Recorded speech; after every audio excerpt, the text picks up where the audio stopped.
할렐루야. 오늘도 예배 나오신 믿음의 성도님들 주님의 이름으로 환영하고 축복합니다. 예배를 통해서 우리 하나님의 큰 영광을 받으실 줄로 믿습니다. 우리 예배 가운데 주의 임재하심과 주의 역사심을 보기를 원합니다. 조금 전에 읽었던 하나님의 말씀 시편 122편 1절에서 9절까지 말씀 가지고 저는 예배자의 자세라는 말씀을 전하겠습니다. 우리 시대에 오늘날처럼 예배에 대한 논쟁이 많은 시대는 없었던 겁니다. 한국교회 코로나19로 인해서 거의 한 1년 반 이상을 예배가 정상화되지 못한 상태로 큰 아픔을 겪고 있습니다. 문제는 아직도 언제 끝날지 모르는 진통을 겪어야 한다는 거죠. 코로나 한국 교회를 아주 끔찍한 수준으로 후퇴시켰고요. 퇴보시켰던 것은 물론이고 주의 몸된 교회를요 양극단으로 분열시키는 큰 상처를 입혔습니다. 그것이 대표적으로 예배 논쟁이에요. 평소 들어보지도 못한 비대면 예배라는 신조어가 등장해서 교회들마다 너무나도 익숙하게 지금은 젖어가고 있습니다. 개탄스러운 일이죠. 한마디로 국가 공권력에 의해서 예배가 심각하게 훼손되는 것이 사실입니다. 여러분, 누가 팬데믹 상태에 빠져 있는 코로나에 대한 방역을 거절하겠습니까? 너나난 할 것 없이 온 국민이 힘을 합쳐서 슬기롭게 극복해 나가야 합니다. 그건 교회가 예외도 아니에요. 교회도 예외가 아니에요. 당연히 교회도 정부 방침에 솔선수범해야 합니다. 지상에 세워진 교회는 세상을 무시하고 존재하는 기관이 아니잖아요. 교회는 어두워진 세상을 비추는 빛이 되고 썩어져가는 세상을 정화시키는 소금의 역할을 감당하는 곳이거든. 그러나 코로나로 인해서 정부의 교회 간섭이 도를 넘었다고 생각합니다. 그들은 절대 건드려서는 안 될 교회의 고유한 영역을 침범해버렸습니다. 그 대표적인 것이 바로 예배 간섭이에요. 교회 예배권, 세상 어떤 정부나 권력으로부터 간섭받아서도 안 되고 간섭받을 수도 없습니다. 물론 교회는 심각한 코로나를 극복하기 위해서 방역 지침을 솔선수범하여 지켜야 합니다. 그것은 교회가 마땅히 해야 할 일입니다. 전염병을 이겨내기 위해 그 방역 지침을 거역하고 저항하는 것은 교회가 지나친 고집을 부리는 것입니다. 교회는 그 전염병 방역 지침에 따라야 합니다. 교회는 정부의 방역 지침을 준수하고 따라해요. 그것은 교인들의 건강과 직결되기 때문이에요. 그러나 정부가 전염병을 빌미로 해서 지나치게 교회의 예배를 간섭하는 것은 이건 정말 개탄스러운 일이에요. 이건 월권을 행사하는 것입니다. 지금까지 교회는 예배에 대한 지나친 간섭을 해왔습니다. 음식을 먹지 말거나 적당한 거르두기 해라는 거 충분히 이해할 수 있어요.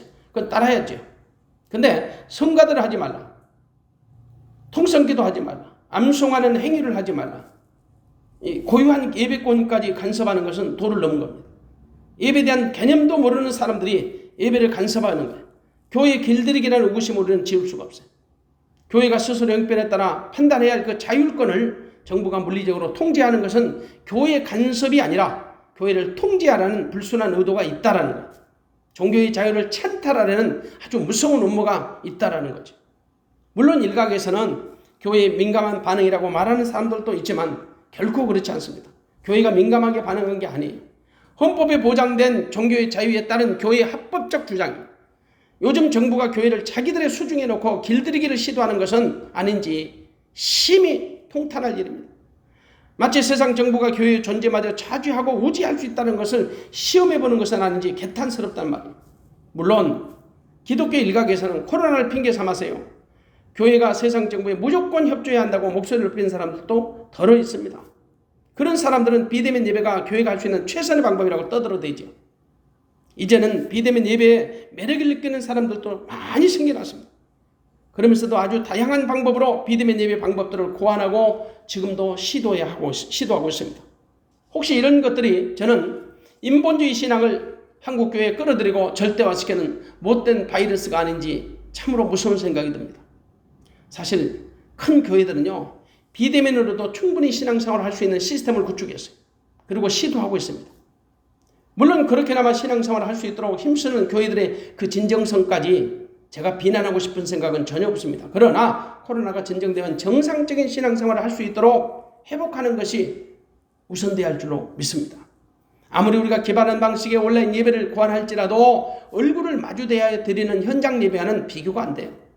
예배 내용이나 예배 수준, 예배 방식에 있어서 대면 예배보다 더 좋은 예배가 없습니다. 솔직히 어찌할 수 없어서 비대면 방식으로 예배를 드리지만요. 솔직히 드려본 사람들이 고백을 하잖아요. 드려본 우리 교인들이 고백을 하잖아요. 대면으로 드리는 현장 예배가 얼마나 존귀한 예배고 얼마나 인격적 예배인지, 얼마나 살아있는 예배인지 여러분이 직접 경험해보고 있잖아요. 그래서 지금 우리가 주장하는 예배의 회복은 어쩌면 예배권에 대한 회복이라고 해도 무방할 거예요. 지금 교회의 재량권에 의해서 예배를 드릴 수 있는 것이 없거든요. 교회가 마음대로 예배를 드릴 수 없단 말이에요. 대다수의 교회가 울며 겨자 먹기 식으로 정부 방침에 지금 따라가는 거죠. 물론 우리가 인간의 도성에 세워진 교회의 한계를 모르는 바는 아니에요. 그래서 교회는 정부의 일방적인 방침에 아무 소리도 내지 못하고 억지로 순종하며 따라온 거지요. 이제는 교회가 만만한 정부가 손대기 좋고 정부가 다스리기 좋은 그런 기관이 되어버렸어요. 그로 말미암아 교회가 큰 상처를 입고 정말 이 아픈 타격을 받아서 일어서지 못한 교회들도 있습니다. 코로나 등에 올라탄 종교적인 쓰나미가 한국교회를 강타해서 쓰실 수 없는 상처를 입혀버린 거예요. 문제는 지금까지 한국교회의 아픈 현실을 대변해줄 만한 교회도 없었고 기관도 없다라는 거예요. 물론 소수의 교회와 소수의 목회자들이 목소리를 높이는 것도 있습니다. 근데 오히려 그들에게 이상한 교회 혹은 이상한 목회자라는 프레임이 씌워져 버리고 말았어요. 왜냐? 교계가 일치된 목소리를 내지 못하니까. 마치 그들의 목소리를 그 소수 반동분자에 불평하는 소리라고 치부해버린 거죠. 잘못된 거예요. 사실 그분들의 소리가 용기 있는 선지자의 소리라고 저는 생각합니다. 앞에서 행동하는 사람보다요 뒤에서 침묵하는 사람들이 말이 많아요. 자기들의 믿음이 훨씬 더 좋다라고 교만방자예요. 사실 앞에서 싸우는 사람보다 뒤에서 구경하는 사람들이 말이 많고 잘났다고 주장하는 것이 더 강하다는 말이에요. 물론 큰 규모의 교회들은요 교회의 유불리에 따라서 침묵하는 것도 아마 사실일 겁니다. 그런데 누가 누구를 책망할 수 있겠어요? 문제는 한국교회가 이렇게 분열되고 있다는 거죠. 은근히 이른바 정부 방침에 따라 비대면으로 예배를 드리는 교회들과 절대 현장 예배를 양보할 수 없다고 강행하는 교회들이 서로를 향해 은근히 비난을 서슴지 않고 있다라는, 서로 자기들의 믿음이 합당하다, 자기들이 성경적 교회다라고 큰 소리를 치고 있다라는 거죠. 그리고 상대는 믿음이 없는 것처럼 은근히 디스를 하는 거예요. 이게 문제잖아요. 심지어 정부의 일방적 비대면 예배를 수용하지 않고 끝까지 현장 예배를 강행하던 몇몇 교회들은 매스컴에 여러분 질타를 받고 정부로부터 교회 폐쇄 명령까지 받고 있어요. 어찌 교회가 이 정도까지 됐는지 심히도 안타깝습니다. 근데 여러분 다들 들어보면 나름대로 일리는 있더라고. 비대면 예배를 수용하는 측이나 현장 예배를 강행하는 측 모두 다 나름대로는 일리가 있어요. 그러나 이보다 우리를 더 아프게 하는 것은 교회들끼리 혹은 목사들끼리 편가르게 하는 양상을 띠고 있다는 거죠. 서로 비난하고 판단하고 있다는 거예요. 목회자들끼리 나름대로 성경의 구절을 찾아서 인용하여서 물고 물리는 논쟁을 한다는 거예요. 여러분 생각해 보십시오. 성경 만일 서로 물고 뜯고 물리는 마음으로 예배를 드린다면 과연 그 예배를 하나님이 인정하시겠는가? 하나님 받으시겠는가? 그렇기 때문에 신앙 양심을 따라 특정 교회나 목회자를 절대 비난하는 원색적인 언동은 삼가해야 합니다. 차라리 그 시간에 있으면 주님의 뜻을 구하며 서로를 위해서 기도해 주는 것이 어떨까? 예배는요, 하나님이 예배하는 사람을 찾으시는 거예요. 어느 특정한 장소에서 특정한 날에 특정한 방식으로 드리는 예배를 받으시는 것이 아니라 그렇게 예배하는 자를 받으신다. 그렇다면 예배하는 자는 하나님이 받으시는 예배에 집중해야 합니다. 솔직히 예배자의 마음가짐이 준비되지 않은 상태에 드리는 예배, 오히려 하나님의 마음만 아프게 하죠. 그것은 구약 성전시대 성도들이나 신약 교회시대 성도들이 다 마찬가지예요. 구약 성도들이 눈먼 것, 저는 것, 병든 것으로 제사를 드릴 때 하나님이 마음이 얼마나 아파하셨어요. 오죽하면 말라기 1장 10절에 보니까 오죽하면 성전 문을 차라리 닫을 자가 있었으면 좋겠다고 말씀하시잖아요. 차라리 성전 문 예배를 폐쇄해버리면 낫겠다, 좋겠다. 말세의 주의 몸된 교회가 하나 되어 한 목소리를 내고요. 원수막이 약한 것들과 싸워도 시원치 않을 판국에 교회들끼리 서로 비난하는 것 절대 하나님이 기뻐하지 않습니다. 왜? 하나님 뜻이 아니니까. 분명한 것은 교회 예배는 누구로서부터도 제한을 받거나 통제를 받아서도 안 되고 받을 수도 없다는, 하다못해 대한민국 헌법에 보장된 종교제가 아닐지라도 만왕의 왕이신 하나님께 예배하는데 세상의 어떤 정부나 공권력으로부터 훼손당할 수 없고 침범을 당할 수 없다는 거죠. 예배는 사람을 기쁘게 하는 게 아니에요. 하나님을 기쁘시게 하는 겁니다. 오늘 시편 122편 본문은 성전에 올라가는 자의 자세에 관한 내용으로 볼 수 있습니다. 부제를 보면 다윗이 지은 시, 성전에 올라가는 노래, 다윗의 시인데 성전에 올라가는 노래. 다윗 왕이 성전에 올라갈 때 부르는 노래로 지은 시입니다. 오늘날 교회 시대로 말씀드리면요, 예배드리러 올라가는 자의 자세라고 할 수 있죠. 예배자의 자세예요. 다윗은 누구보다도 하나님의 성전을 사랑한 사람이에요. 그는 성전을 짓고 싶어서 몸부림을 쳤던 사람. 물론 하나님은 다윗의 손을 통해 성전 짓는 것을 반대하셨습니다. 그런데 그는 성전 건축을 위한 모든 것을 준비했습니다. 그리고 자기 아들 솔로몬을 통해서 성전을 건축할 수 있었습니다. 오늘 본 시편은 순례자들이 하나님의 성전이 있는 예루살렘을 찾아가는 기쁨을 그려주고 있습니다. 이른바 이스라엘 백성들이 축제를 맞이해서 예루살렘을 올라갈 때 사용하도록 지은 시라는 말이죠. 본문에는 성전이 있는 예루살렘 올라가는 순례자의 마음, 상태, 그 자세, 그 목적, 그것을 알려주고 있어요. 저는 오늘 본문을 통해서 예배자의 자세에 대한 말씀을 좀 상고해 보려고 합니다. 예배는 예배자가 우선입니다. 예배는 예배자가 생명입니다. 하나님은 예배를 받으시는 것이 아니라 예배하는 사람을 받으십니다. 물론 그것은 예배를 받으시는 것이 됩니다. 왜냐? 하나님 받으시기에 합당한 예배자가 드리는 예배는 하나님이 받으시는 예배. 근데 하나님 받으시기에 합당치 못한 자가 드리는 예배는 하나님이 받으시지 않는 예배이기 때문에 그래요. 그러므로 예배는 예배하는 자가 중요한 것이에요. 예배하는 자의 자세가 가장 중요한 거예요. 하나님은 예배의 장소, 예배의 시간, 예배 방법을 찾으시는 것이 아니라 예배자를 찾으시는 거예요.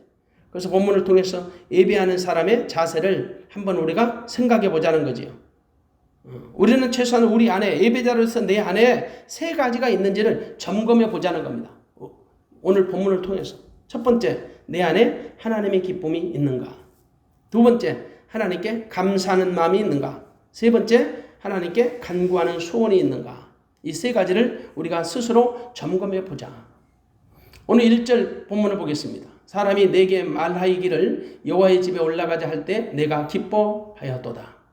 다윗은 누군가로부터 여호와의 집에 올라가자는 권유를 받았어요. 그런데 그 말을 듣는 순간 다윗은 기뻤다고 고백을 해요. 이유가 뭘까요? 여호와의 집은 하나님께 제사 드리는 곳이기 때문에. 그만큼 다윗은 하나님께 제사하는 기쁨을 갖고 있었어요. 때문에 여호와의 집이 있는 예루살렘을 생각만 해도 좋았고 기뻤던 거죠. 자신이 예루살렘에 발을 딛고 서 있다는 자체가 기뻤던 거예요. 2절에 보니까 예루살렘아 우리 발이 내 성문 안에 있도다. 그래서 기쁘다 이 말이에요. 예루살렘아 우리 발이 내 성 안에 있도다. 그러니 얼마나 기쁘랴. 여러분, 다윗은 여호와의 집이 있는 예루살렘을 생각만 해도 기뻤어요. 자신이 예루살렘에 발을 딛고 서 있다는 자체만으로도 기뻤어요. 그래서 예루살렘을 찬양한 거예요. 예루살렘은 삼중적 의미를 가져요. 이스라엘의 수도예요. 그리고 교회를 상징해요. 이 땅의 교회를 상징하고 장차 우리에게 주어질 천국을 예표하고 있어요. 이스라엘의 지금 현재 수도예요. 그러면서도 이 땅에 세워진 교회고 영원히 우리에게 주어질 천국을 상징한다는 거지요. 그래서 시편 기자는 예루살렘은 모든 것이 치밀하게 잘 짜여진 도시라고 극찬을 해요. 3절 보세요. 예루살렘아 너는 조밀한 성읍과 같이 건설되었도다. 조밀한 성읍과 같이 건축되었다라는 말은 제사를 드리기에 합당하게 만들어진 도시라는 거죠. 오늘 우리식으로 말씀드려보면 예배 드리기에 가장 좋은 것, 합당하게 지어진 성이라는 말이기도 해요. 사실 예루살렘은 하나님의 마음이 있는 곳이잖아요. 왜? 성전이 있으니까. 그래서 이사야 선지자는 예루살렘을 사랑하라고 외쳤던 거. 이사야 66장 10절 우리가 잘 아는 말씀. 예루살렘을 사랑하는 자여 다 그와 함께 기뻐하라. 다 그와 함께 즐거워하라. 그를 위하여 슬퍼하는 자여 다 그의 기쁨을 인하여 그와 함께 기뻐하라고 외치는 거예요. 예루살렘은요 하나님의 성전을 안고 있는 하나님의 도시이거든요. 하나님의 도성이거든요. 우린 예루살렘을 통해서 큰 위로를 받습니다. 그러므로 하나님의 자녀가 하나님의 도성 예루살렘을 사랑하는 것은 지극히 당연한 일이다. 왜? 그곳에 하나님의 성전이 있기 때문에. 그래서 예루살렘에 올라갈 때 기쁨으로 올라가는 거예요. 즉 기쁨으로 성전에 올라가는 거죠. 기쁨으로 성전에 올라가듯이 예배당을 출입하는 저와 여러분, 기쁨으로 예배당을 출입하는 것은 지극히 정상적인 거죠. 그러므로 내 자신을 스스로 돌아보자는 거죠. 예배당을 출입하는 나는 과연 내 안에 기쁨이 있는지. 혹시 누군가로부터 교회 가자고 권유를 받았을 때 여러분 어떤 느낌 받으셨나요? 물론 사람에 따라서 말할 수 없는 기쁨을 느꼈다고 말할 수 있는 사람도 있지만 어떤 사람은 기쁨은커녕 부담스럽고 짜증을 내진 않았는지. 그러나 믿는 자는 대부분 말할 수 없는 기쁨을 느끼게 될 것입니다. 예배는 기쁨 그 이상의 일이기 때문이에요. 그래서 예배를 드리러 오신 여러분, 여러분의 마음을 한번 점검해 보세요. 과연 내 안에 하나님의 기쁨이, 신령한 기쁨이 있는지. 정말 예배에 대한 가치를 아는 사람이라면 예배의 기쁨을 모르진 않아요. 혹은 예배의 감격을 아는 사람이라면 예배의 기쁨을 누구보다도 잘 알 것입니다. 예배는 세상이 줄 수 없는 기쁨이 있잖아요. 예배는 세상이 알 수 없는 기쁨이 있어요. 세상이 줄 수 없는 기쁨이 있고 세상이 알 수 없는 기쁨이 예배에 있는 거예요. 그래서 우리는 기쁨으로 예배 드리는 거죠. 솔직히 하나님을 기쁘시게 하는 예배를 드린다고 말하면서 예배자 안에 예배자의 마음속에 기쁨이 없다. 그 예배는 기쁨으로 드린 예배가 아니죠. 예배가 하나님을 기쁘시게 하는 행위라는 사실을 믿는다면 예배자 안에 하나님의 기쁨이 있어야 하는 거예요. 그걸 하나님이 기뻐하시는 거죠. 예배는 전적으로 하나님을 기쁘시게 하는 최상의 행위잖아요. 결국 예배자가 기쁨으로 드린 예배가 하나님이 기뻐하시는 예배예요. 여러분 수없이 많은 예배를 드려보셨죠? 그 수많은 예배 가운데 여러분은 어떤 마음으로 드리셨나요? 혹은 그날의 컨디션에 따라서 기쁨 없는 예배를 드려보신 적 없으실까요? 아마도 대부분 그런 경험들 많을 겁니다. 물론 한순간 기쁨 없는 예배로 시작은 할 수 있어요. 그런데 예배 중에 하나님이 부어주신 기쁨으로 말미암아 하나님이 기뻐하신 예배로 인도함을 받은 경험을 우리는 다 해보셨을 겁니다. 문제는 시작부터 마지막까지 기쁨으로 충만한 예배였다면 훨씬 더 좋았겠죠. 사단이 우리가 하나님께 예배하는 것을 가장 싫어해요. 그래서 예배를 공격해요. 예배를 공격하는 대표적인 유형이 있는데 예배의 기쁨을 빼앗아가는 거예요. 예배 기쁨이 없다면 얼마나 무의미할까? 기쁨이 없는 예배가 진짜 예배일까요? 예배 기쁨은 예수 그리스도 우리 주님으로부터 공급되는 선물이에요. 예배 기쁨이 없을 수 없지요. 예배 자체가 기쁨이라고요. 그래서 우리는 절대 예배 기쁨을 빼앗기면 안 돼요. 기쁨은 예배자의 영적인 건강 상태를 체크하는 온도계 같은 거죠. 예배자의 마음의 상태가 건강하면 하나님의 기쁨을 빼앗길 수 없어요. 그러나 영적으로 건강하지 못하면 하나님이 주시는 기쁨을 쉽게 빼앗겨버려요. 순간의 기쁨과 감정이 내 안에 있는 기쁨을 빼앗아버리고 말아요. 그래서 하나님의 성전을 사랑하고 사모하는 자는 기쁨을 잃어버리면 안 되는 거예요. 그냥 성전이 있는 방향만 쳐다봐도 기쁘고 좋아해. 아내가 좋으면 그 친정집에 있는 말뚝도 좋다고 하잖아요. 처갓집에 말뚝도 좋다면 하물며 성전을 올라가는 기쁨은 오죽할까요? 시편 84편 10절에는 고라자손이 지은 시입니다. 시편 84편 10절 우리가 잘 아는 말씀이죠. 주의 궁정에서 한 날이 다른 곳에서 첫날보다 나은 적 악인의 장막의 거함보다 내 하나님 문지기로 있는 것이 좋사오니. 주의 궁정의 한 날이 다른 곳에서 첫날보다 나은 적 악인의 장막의 거함보다 세상의 장막의 거함보다 내 하나님 문지기로 있는 것이 좋다. 고라자손은요 주의 궁정에서 거하는 한 날이 세상 장막에서 사는 첫날보다 낫다는 더 좋다는 거죠. 비록 성전에 문지기만 해도 기쁘고 즐겁다는 거죠. 믿음이 없으면 불가능해요. 만일 믿음이 없으면 예배드리는 시간이 얼마나 지루하고 고통스러운가, 얼마나 지겹고 괴로울까. 불과 1시간의 예배를 드리는데도 몸이 빌빌 꼬이고 잡념이 가득 차고 눈이 감기고 귀가 다치잖아요. 그런 사람들에게 기쁨이 있어요? 미안하지만 예배를 통해서 고통의 짐만 가득 친 채로 떠나가고 말 것입니다.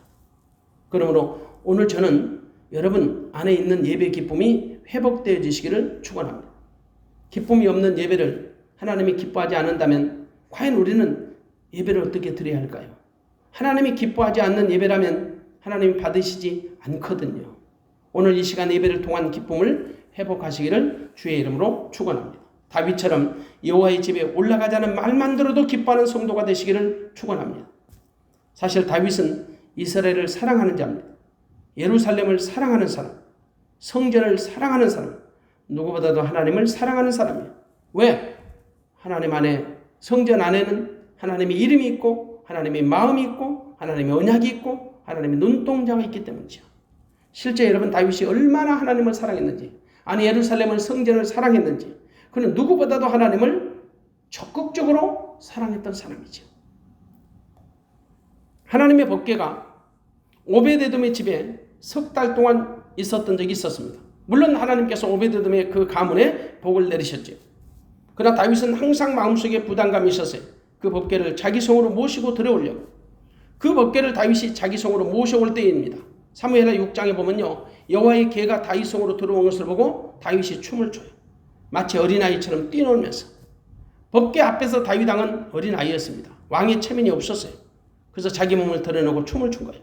얼마나 기뻤으면 그렇게 춤을 출 수 있겠어요. 일국의 왕이 백성들이 보는 앞에서, 자기 아내가 보는 앞에서 바지가 내려가는 것도 모르면서 어린아이와 같이 춤을 출 수 있을까? 하체가 드러나면서까지.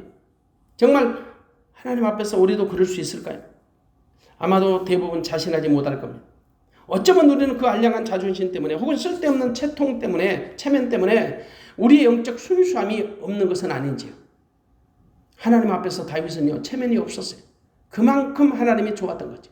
그런 사람은 예배 드릴 때 기쁠 수밖에 없어요. 하나님이 좋으니 예배가 기쁠 수밖에 없는 거지요. 기쁨은 예배자의 생명입니다. 우리 모두 예배 가운데 하나님의 기쁨으로 충만하시기를 주의 이름으로 축원합니다. 우리가 기쁨으로 하나님께 예배해드리면 하나님은 우리에게 신령한 하늘의 기쁨을 채워주세요. 그분이 주시는 기쁨은 우리가 기뻐하는 그 기쁨과는 질이 달라요. 차원이 달라요. 하나님이 주신 기쁨. 시편 기자는 30편 11절에서 주께서 나의 슬픔을 변하여 춤이 되게 하시며 나의 베옷을 벗기고 기쁨으로 띠띠우셨도다. 그렇게 고백을 하잖아요. 그래서 예배와 기쁨은 아무리 강조해도 부족하지 않아요. 예배와 기쁨. 또한 예배하는 내 마음속에 하나님의 감사가 있는지, 예배드리는 우리 안에 하나님께 대한 감사가 있는지를 점검해 봐요. 감사는 예배제의 본질이잖아요. 감사는 예배의 본질이에요. 우리는 감사함으로 그 문에 들어갑니다. 그리고 감사함으로 그 이름을 송축합니다. 이건 시편 기자가 100편에서 고백을 했죠. 감사함으로 그 문에 들어가고 감사하며 그 이름을 송축한다. 감사는 예배의 생명입니다. 그래서 감사 없는 예배는 예배가 아니에요. 다윗은 성전에 올라가는 이유에 대해서 밝혀주고 있습니다. 왜 다윗이 예루살렘 성전에 올라갈까요? 올라가는 이유를 4절에서 이렇게 말합니다. 지파들 곧 여호와의 지파들이 여호와의 이름에 감사하려고 이스라엘 전례대로 그리로 올라가는도다. 여호와의 지파들, 여호와의 이름에 감사하려고 예루살렘 성전을 올라간다는 거지요. 그래서 감사는 우리가 하나님께 예배하는 절대적 이유가 돼요. 다윗은 성전에 올라가는 이유를 하나님께 감사하려고, 누구랑? 지파들과, 여호와의 지파들과 함께 여호와 이름에 감사하려고 전례대로 그리로 올라간다. 여호와의 지파들은 이스라엘 12지파를 의미하죠. 12지파는 야곱의 12명의 아들들이에요. 그러니까 이스라엘 12지파 모두가 하나님께 감사하려고 성전에 올라간다는 거죠. 이스라엘 온 지파가 연합하여 하나님께 감사제를 드린다는 거예요. 이것은 오늘날 우리에게 시사하는 바가 크다고 볼 수 있어요. 예배는 혼자 드리는 것보다 더불어서 함께 드리는 것이 좋다. 도말할 것 없이 온 가족이 함께 드리는 것이 좋고 온 족속이 함께 드리는 것이 좋다. 온 교우가 하나가 되어서 예배하는 것이 가장 좋다. 가장 바람직한 예배다. 사실 이스라엘을 구성하고 있는 12지파는 인간적으로 보면 하나로 연합하기가 쉽지 않아요. 야곱의 12명의 아들들 4명의 여인들로부터 얻은 아들이에요. 아버지는 야곱 한 사람이지만 어머니가 4사람이라고. 그래서 하나로 결속하기가 어려워요. 각자 딴소리 낼 수 있고 파당도 만들어질 수밖에 없는 시스템이에요. 그런데도 불구하고 그들이 하나로 연합할 수 있는 것은 하나님이 한 분이시기 때문이다. 그들이 한 분 하나님을 섬김으로 마음이 나눠질 수 없는 거죠. 하나님을 예배하는데 12지파는 하나가 되었던 거예요. 하나가 돼야 해요. 이스라엘은 하나님을 아버지로 믿는 영적 공동체니까. 그래서 다윗은 이스라엘의 온 지파가 성전으로 함께 올라가야 한다라고 주장한 거예요. 목적은 뭐냐? 하나님께 감사하려고. 근데 그들이 성전에 올라가는 것도 아무렇게나 올라가는 게 아니에요. 시도 때도 없이 아무 때나 올라갈 수 있는 것이 아니라고. 그들은 하나님의 규례대로 올라가야 했어요. 하나님이 이스라엘 백성들에만 주신 규례가 있다고요. 그것이 바로 뭔지 아세요? 율법이에요. 그들은 율법의 전례대로 성전에 올라갔던 거죠. 전례는 뭐예요? 그 전례는 이스라엘의 성인 남자가 1년에 3차, 3번 성전에 올라가는 거죠. 이것은 오늘날 우리 예배자들에게 주어지는 교훈도 돼요. 이 관례는 오늘날 예배당에서 드려지는 공적 예배를 의미하거든요. 물론 성전된 우리가 때와 장소, 시간에 상관없이 그리스도 안에서 하나님과 교제하는 것 지극히 당연한 거지요. 그러나 내가 소속된 성전의 관례를 따라 공적인 절기를 지키기 위해서 올라가는 것도 반드시 필요합니다. 이른바 내가 소속된 교회의 공적 예배에 반드시 참석해야 한다는 거지. 공적인 예배에 우리는 모든 사람과 더불어서 참여해야 하고 감사하는 마음으로 올라가야 한다는 말이에요. 예배는 모든 사람과 더불어서 함께 드리는 것이 좋습니다. 그 예배의 가장 모범적인 유형은 사도행전 2장에 나오는 초대 예루살렘 교회. 그 예루살렘 교회는 믿는 사람이 다 함께 있어. 믿는 사람이 다 함께 있어. 모든 물건을 서로 통용하고 재산과 소유를 팔아 각 사람의 필요를 따라 나눠주는 교회. 날마다 마음을 같이하여 성전에 모이기를 힘쓰고 떡을 떼며 기쁨과 순전한 마음으로 음식을 먹고 하나님을 찬미하는 교회. 이른바 그 교회는 더불어서 함께하는 교회였던 거죠. 마치 전통 속에 가득한 화살처럼 하나님 보시기에 기쁨의 교회, 합당한 교회였던 거죠. 그러므로 예배와 감사, 아무리 강조해도 부족함이 없습니다. 또한 예배하는 내 안에, 예배자 내 안에 간구하는 소원이 있는지를 점검해봐요. 우리가 성전에 올라가는 또 다른 이유는 기도의 소원을 품는 겁니다.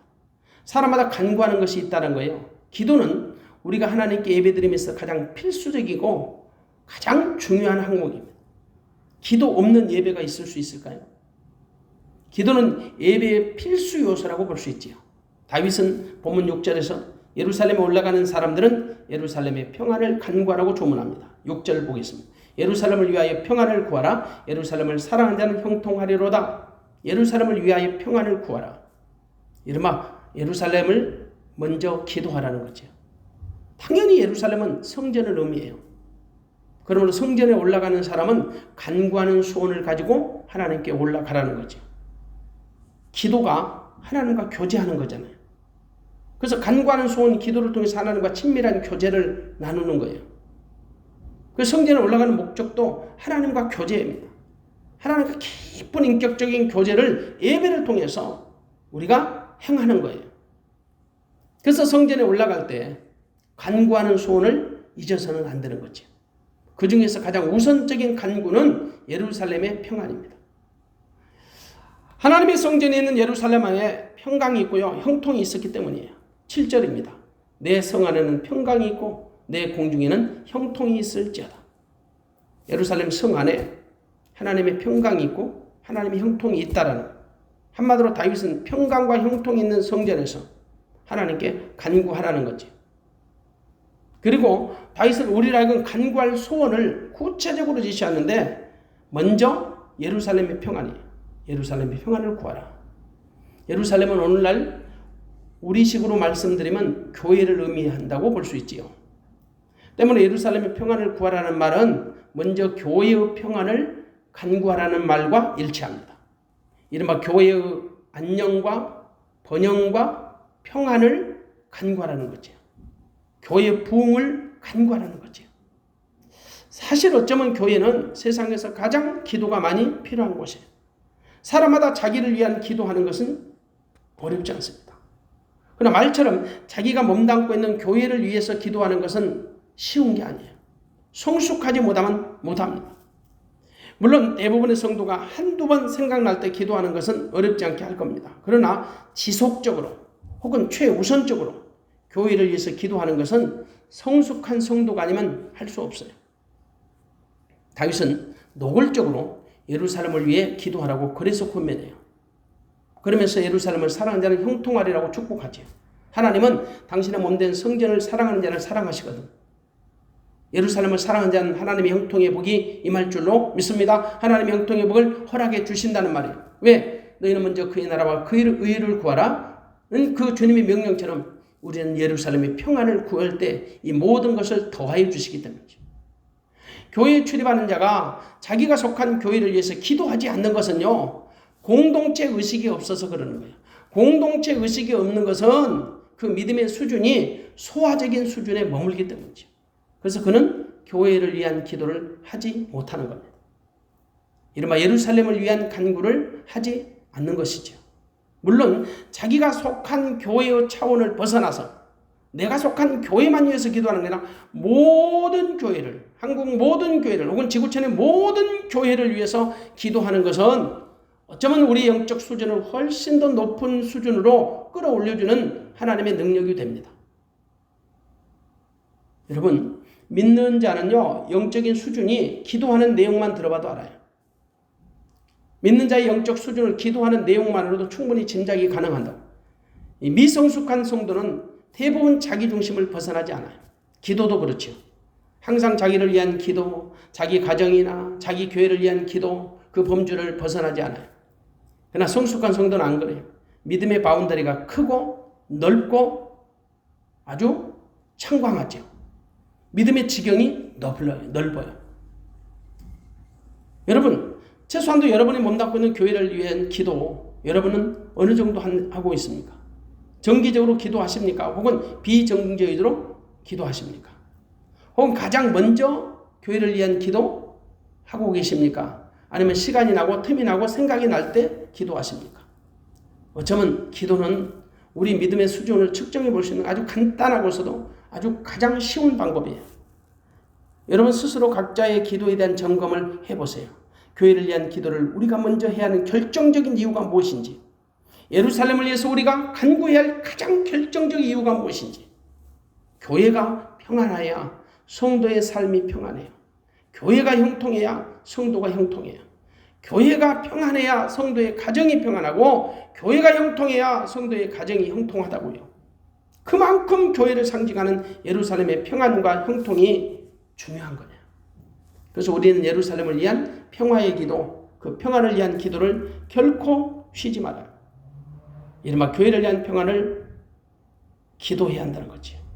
만일 여러분 예루살렘이 존속하지 않는다면 하나님께 드리는 이스라엘의 제사 중단될 수밖에 없는 거죠. 사실 이스라엘은 역사적으로 그것을 정말 실제 눈물로 경험했잖아요. 그들의 바벨론 포로로 잡혀간 이후에 최소한도 70년은 예루살렘에서 성전 제사가 중단되고 말았습니다. 이스라엘 백성으로서 하나님께 드리는 제사가 중단되는 것 최고의 비극이지요. 그런 차원에서 보면 믿는 자에게 예배가 중단되는 것 역시 가장 비참한 일이에요. 우리가 지금 마음 놓고 교회가 예배를 드릴 수 없는 이 비극 속에 우리가 지금 살아가고 있는 거예요. 그런데 이 비극을 비극으로 여기지 못하고 그냥 이 분위기에 익숙하게 젖어가고 있는 성도들도 많아요. 이게 가슴 아픈 거예요. 여러분, 예루살렘을 위한 기도, 교회를 위한 기도 절대 중단 없이 하시기 바랍니다. 절대 쉬지 마시기 바랍니다. 신앙의 중심지, 제사의 중심지, 영적 예배의 중심지가 되는 예루살렘이 우리가 기도를 해야 할 가장 중요한 공동체입니다. 가장 중요한 중보기도입니다. 우리는 자나깨나 예루살렘에 대한 기도를 쉬지 말아야 합니다. 이른바 교회를 위한 기도를 심어야 합니다. 왜냐하면 하나님의 도성 예루살렘은 우리가 가장 많은 기도가 심어져야 할 곳이에요. 우리의 기도가 가장 많이 필요한 곳이라고. 그래서 다윗은 예루살렘의 평안을 간구하라고 권면하는 거예요. 예레미야 선지자도 우리에게 예루살렘을 위한 기도를요 주문해요. 예레미야 29장 7절에 보면 너희는 내가 사로잡혀 가게 한 그 성읍에 평안하기를 힘쓰고 위하여 여호와께 기도하라. 이는 그 성이 평안함으로 너희도 평안할 것입니다. 우리가 머물고 있는, 우리가 몸담고 있는 여러분 그 성의 평안을 위해서 기도하라는 그 성이 평안할 때 우리의 심령이 평안하기 때문이에요. 그리고 여러분 예루살렘을 위한 기도와 함께 또 해야 할 기도는 바로 8절입니다. 8절 보겠습니다. 내가 내 형제와 부모를 위하여 이제 말하니 내 가운데 평강이 있을지어다. 내 형제와 부모를 위한 평강을 기도하라는 거예요. 형제, 부모, 친구, 형제를 위한 중보기도 역시 우리가 마땅히 심어야 할 최우선적 기도지요. 성숙한 예배자는 자신보다는 다른 사람을 위한 중보자가 되어야 합니다. 그것이 바로 건강한 예배자고 성숙한 예배자예요. 우리는 하나님이 보실 때 성숙하고 건강한 예배자가 되어야죠. 사람이 보는 건강한 예배자가 아니라 하나님이 보시는 성숙한 예배자, 건강한 예배자가 되어야 한다는 거죠. 그런 차원에서 보면 오늘 본문에서 다윗이 권면하는 대로 행하는 예배자, 오늘 본문에서 다윗이 강조하는 것은 물론 구약 이스라엘 백성들에게 하는 말이죠. 예루살렘 올라가는 자의 자세 혹은 성전을 출입하는 자의 자세를 제시하고 있지만 오늘 우리의 시선으로 볼 때 예배자들에게 권면하는 가장 유익한 말씀 중에 한 곳이라고 저는 생각해요. 이른바 예배자의 바른 자세를 권면하는 말씀이라고 보는 거죠. 때문에 오늘 본문 말씀을 가지고 우리 스스로 예배자로서의 나의 모습을 점검해 보자는 거죠. 과연 지금 내 안에 하나님의 기쁨이 있는가? 그리고 내 안에 하나님께 감사하는 것이 있는가? 그리고 하나님에 대한 간절한 소원이 있는가를 점검해 보자는 거죠. 혹시라도 만일 우리 가운데 이런 것들이 없다면 채워야 해요. 혹시 이런 것이 부족하다면 보충해서 정말 하나님이 기뻐하시는 건강한 예배자, 하나님이 찾으시는 성숙한 예배자로 거듭나야 될 줄로 믿습니다. 물론 이 모든 것을 가능케 하시는 주님이 지금 내 안에 나를 성전 삼고 계심으로 말미암아 이제는 주님이 주시는 마음과 생각으로 우리가 살 때 주님이 찾으시는 건강한 예배자로 성숙한 예배자로 거듭나게 될 것입니다. 우리 모두 하나님이 기뻐하시는 예배자, 하나님이 나를 찾으셔서 하나님의 영광을 받으시기 합당한 예배자로 우뚝 서시기를 주님의 이름으로 축원합니다. 오늘 우리 시대처럼 예배에 대한 갈급함과 열망이 정말 어느 시대보다 우리 안에 더 갈급하고 우리 안에 얼마나 그 예배에 대한 감격, 감사가 그리운 시대도 아마 없을 겁니다. 예배를 우리가 마음 놓고 드리지를 못해요. 숫자에 제한을 받고 이것저것 여러 가지로 공권력에서 타치를 받고 있기 때문에 얼마나 불편한지 몰라요. 정말 우리가 그런 것에 상관없이 정말 마음을 다하고 뜻을 다하고 성품을 다해서 하나님께 마음껏 예배할 수 있는 그날이 오기를 여러분 위하여 기도해 주시기를 주님의 이름으로 축복합니다. 하나님이 찾으시는 예배자, 하나님이 기뻐하시는 예배자로 거듭나시기를 주님의 이름으로 축원합니다. 기도하겠습니다.